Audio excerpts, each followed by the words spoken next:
So one of the strategies right off the bat is to look at what you bring into the house, right? Be a little more selective about what makes its way through the door.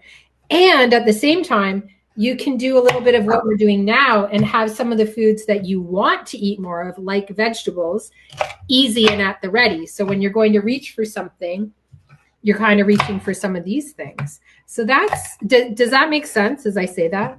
Yeah, it totally does, actually. Do you think that now, we're all dealing and struggling with, in lockdown and being in the pandemic, and I don't know about you, but, for the last close to a year, we've been doing like online grocery shopping, click and connect. And one of the things that we found was that we weren't impulse buying as much.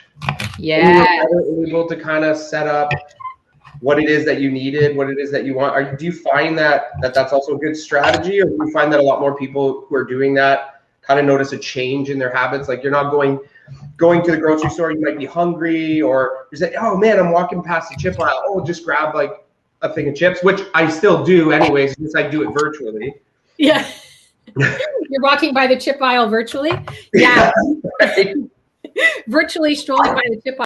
Yeah, you've absolutely hit on a really great strategy. And online shopping was a tool that I definitely would use with clients that I'm working with as a thing to try, because it does help you be a lot more intentional. You're less at the effect of those impulses in the moment, and the things like being hungry at the grocery store, rushing in when you're stressed and needing to get home. So online shopping is super, super great that way.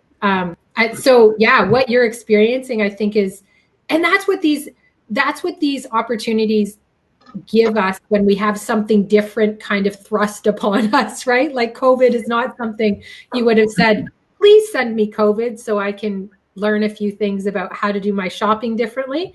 But when you do something different and you have that realization, like, hey, this really works for us, this helps me with this and this, then you can be intentional about carrying that